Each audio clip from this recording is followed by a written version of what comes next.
Olá, tudo bem com você? Eu sou Michelson Borges, sou jornalista, mestre em teologia, autor de alguns livros na área de ciência e religião, e é um prazer poder falar com você nesta série chamada A Profecia, o que está acontecendo com o nosso mundo. É uma série que vai abordar algumas das principais profecias bíblicas, só que eu pensei bem e resolvi dar 2 passos para trás antes de iniciar diretamente com as profecias bíblicas.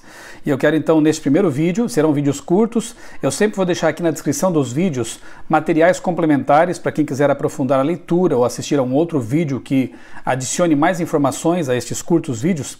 E eu pensei então nesse primeiro vídeo tratar um pouco sobre o autor das revelações, das profecias, e no segundo vídeo, então, tratar um pouquinho sobre o livro, que será o livro base, o livro texto da gente aqui nessa série, que é a Bíblia Sagrada.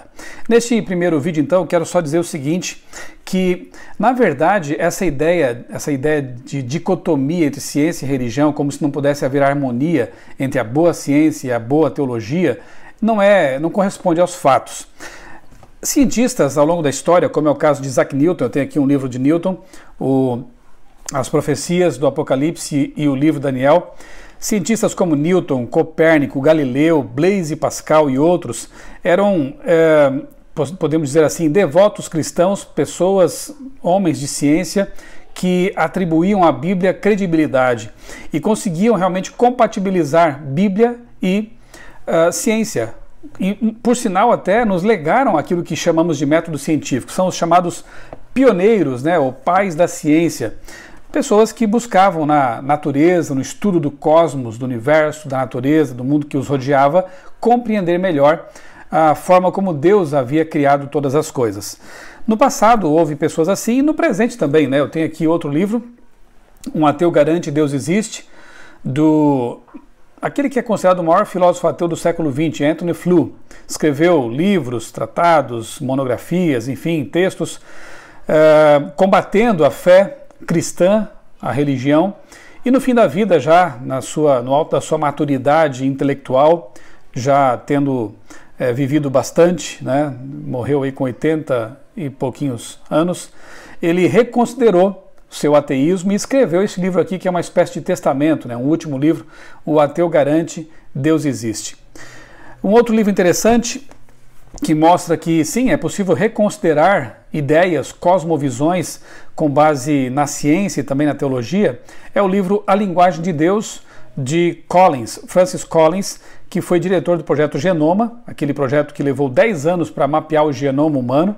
Ele, que era ateu, termina, no fim das contas, aí aceitando a existência de Deus, torna-se então um teísta e percebe que no DNA, no genoma, nessa complexidade, daqui a pouquinho eu vou falar um pouco mais sobre isso, existe ali sim uma assinatura do Criador.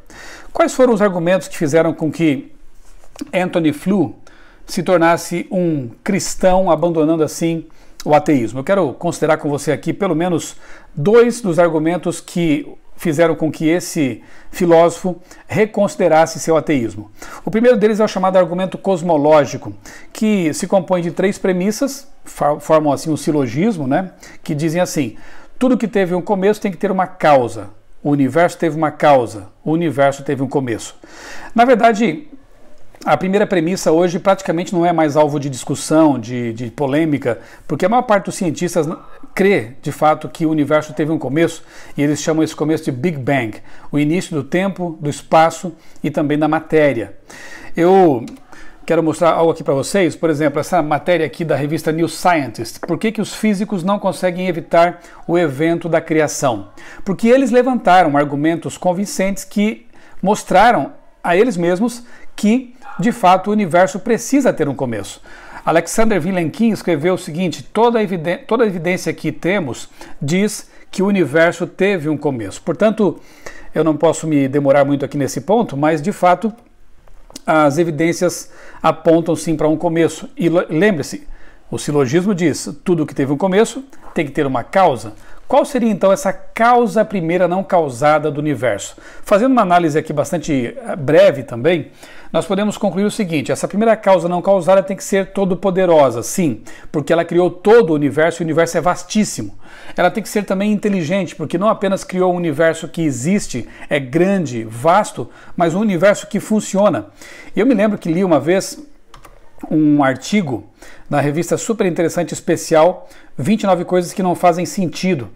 E o texto diz assim, um dos parágrafos: se a gravidade fosse um pouco mais forte, as estrelas teriam vida muito curta e nunca haveria tempo hábil para a evolução das espécies. Se fosse mais fraca, não seria capaz de agregar a massa em estrelas. E a atração mútua entre elétrons e prótons, se fosse diferente do que é, não existiriam átomos estáveis. São parâmetros que, devidamente ajustados, tornaram o universo um lugar habitável. A pergunta que não quer calar: quem ou o que fez essa tunagem ou regulagem do cosmos lá no começo de todas as coisas? Veja que interessante, eles fazem uma pergunta aqui crucial, essencial. Se existe ordem, quem ordenou? Se existe um projeto, quem projetou? Quem tunou ou regulou o universo de tal forma que as constantes universais, essas leis tão finamente ajustadas, permitem a existência de vida? Infelizmente, a matéria não se ocupa dessas respostas, fica só na pergunta e deixa a pergunta no ar. Então, essa primeira causa não causada tem que ser todo-poderosa, como vimos, inteligente, porque projetou um universo que funciona e que é finamente ajustado para existir. Tem que ser uma causa imaterial, além do espaço e eterna, porque ela cria o tempo, o espaço e a matéria em algum momento.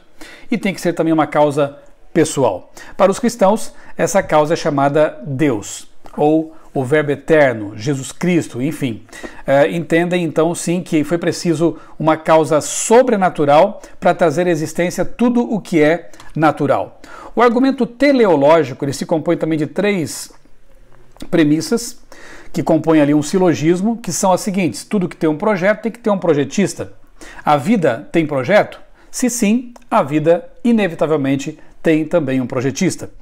Nós podemos analisar, por exemplo, uma forma de vida que é tida como muito rudimentar, muito simples, que é a ameba. Segundo um cientista ateu chamado Richard Dawkins, autor de vários livros, o núcleo de uma ameba tem tanta informação que daria para encher 30 volumes de uma enciclopédia.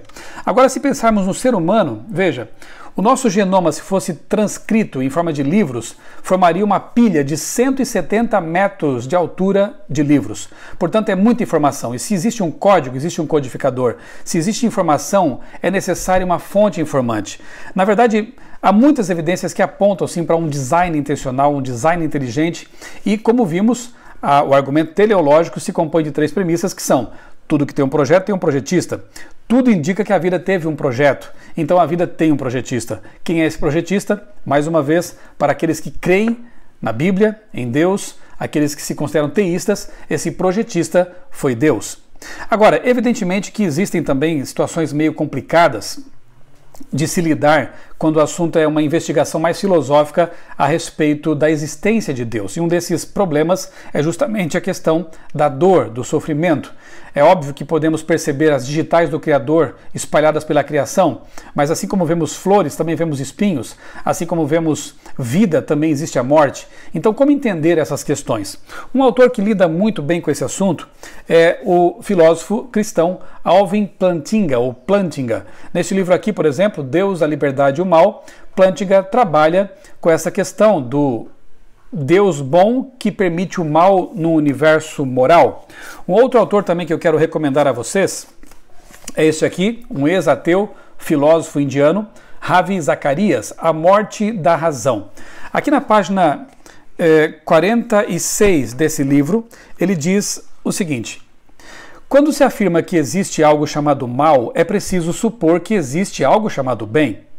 Quando se diz que existe algo que se chama bem, é preciso supor que existe uma lei moral por meio da qual se distingue bem entre bem e mal. Deve haver algum padrão pelo qual se determina o que é bom e o que é mal. Quando se supõe uma lei moral, é preciso pressupor um legislador moral, a origem da lei moral. Bem, seria bom que você lesse esses livros para aprofundar essa questão também, mas eu vou, como esse vídeo aqui, essa série se propõe apresentar vídeos curtos, eu quero convidar aqui também, na verdade eu convidei algumas pessoas, amigos meus muito especiais, para participar também dessa série. Eles vão ter participações em alguns momentos aqui nesses vídeos, que são o Dr. Rodrigo Silva, arqueólogo. Quando ele aparecer por aqui eu vou apresentá-lo melhor. Dr. Vanderlei Dornelles, doutor em Teologia e em Comunicação, também vou apresentá-lo melhor quando ele aparecer por aqui.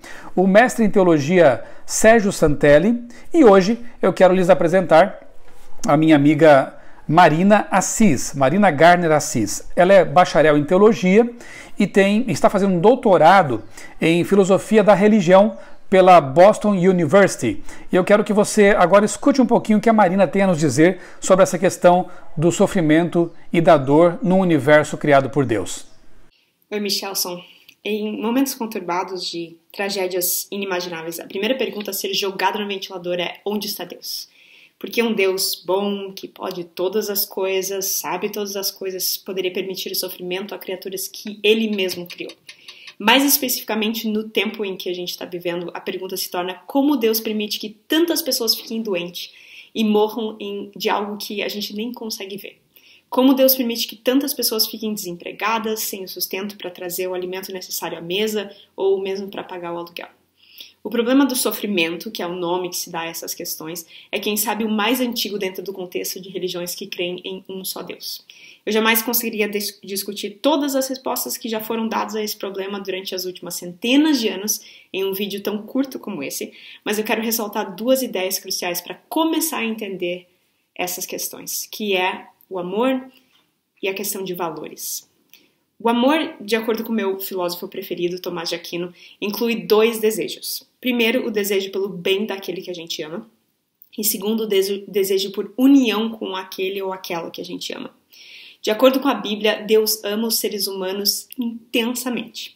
Portanto, Deus não só quer o nosso bem, mas Ele quer união conosco. Um relacionamento de amor. O problema do sofrimento coloca em dúvida esse primeiro desejo, o desejo pelo nosso bem. Mas, na realidade, o primeiro desejo dele é o segundo desejo. Nosso maior e mais completo bem é estar unido com Deus em um relacionamento. Mas, como você aprendeu muito bem com os amores platônicos da sua adolescência, um relacionamento entre dois seres pessoais não pode depender apenas do desejo de um dos lados. Como então fazer a pessoa querer um relacionamento com Deus? Tomás de Aquino responde: fazendo ela sentir mais desejo por aquilo que é realmente bom, em vez de aquilo que só parece ser bom. E é aqui que entra o conceito de valores. De acordo com Tomás de Aquino, existe uma escala de valores. Isso é, algumas coisas, sejam elas objetos, sentimentos, virtudes ou situações, têm mais valor do que outras. Isso não é nada de novo, a gente acredita nisso também. Por exemplo, para muitas pessoas, especificamente agora, existe muito mais valor em estar na companhia de amigos do que trancado dentro de casa sozinho. Nessa escala de valores, Tomás de Aquino coloca união com Deus em um relacionamento de amor como estando no topo absoluto de todas as possíveis listas de valores. E no fim absoluto dessa lista é estar permanentemente separado de Deus. Se isso é verdade, e eu acredito que é, tudo o que não está sob o meu controle, mas está sob o controle de Deus, deve necessariamente contribuir para alcançar o que existe de mais valor nessa vida: um relacionamento amoroso com Deus. Senão, nada faz sentido. Se não tiver propósito, o sofrimento é resultado de uma peça horrivelmente sem graça que Deus prega em nós. Então, se esse é o caso, só podemos acreditar que todo o sofrimento ocorre porque Deus nos ama e quer desesperadamente se relacionar conosco. Agora, qual é o problema? O problema, a Bíblia deixa bem claro, é que nós temos a tendência de valorizar coisas que não têm valor, de nos inclinar a coisas que vemos como estando no topo da nossa escala de valores, mas não deveriam estar lá. Então, o sofrimento muitas vezes é absolutamente necessário para nos levar a valorizar aquilo que é, de fato, bom, um relacionamento íntimo com Deus. Obrigado, Marina, por essa participação tão especial. A Marina vai voltar aqui num outro vídeo, em outro momento dessa série de nossos estudos sobre as profecias. Bem, além do argumento teleológico, do cosmológico, da questão do sofrimento, que pode muito bem ser explicada numa abordagem filosófica e também bíblica, existe o teorema de Gödel, do matemático Gödel, Kurt Gödel. Eu não vou ter tempo aqui de explicar esse assunto, ele também é um pouquinho complicado, mas eu vou deixar aqui na descrição do vídeo um link para um artigo que trata desse tema tão interessante. Um teorema matemático, lógico, que mostra, sim, a existência de Deus. Você vai se surpreender ao conhecer esse teorema, o teorema de Gödel. Outro autor que eu aprecio muito é o Gilbert Chesterton, autor de vários livros, entre os quais este aqui, o Ortodoxia, talvez um dos melhores livros de Chesterton, um ex-ateu lá do século XIX. Um autor fantástico, recomendo muito a leitura desses livros de Chesterton. Aqui neste livro, na página 43, ele diz o seguinte: mesmo acreditando na imortalidade, eu não preciso pensar nela, mas se a desacredito, nela não devo pensar. No primeiro caso, a estrada está aberta e posso ir adiante até onde quiser. No segundo caso, a estrada está fechada. Eu quero te convidar, meu amigo, a manter a estrada aberta. Manter os ouvidos bem abertos para que você possa analisar criticamente os conteúdos que serão apresentados aqui nesta série, A Profecia, e, como dizia Blaise Pascal, que os homens aprendam pelo menos qual a fé que rejeitam antes de rejeitá-la. Que você possa realmente analisar tudo com a mente e o coração abertos. Eu espero que esses conteúdos possam ajudá-lo bastante na compreensão das principais profecias que têm muito a ver com o que está acontecendo em nosso mundo hoje em dia. Eu quero convidar você para assistir também o próximo tema, que é a revelação milenar. E que você possa fazer como Newton, Pascal, Anthony Flew, Collins e outros. Tente harmonizar a boa ciência com a boa teologia. Eu tenho certeza que você vai se surpreender com o resultado. Um grande abraço para você.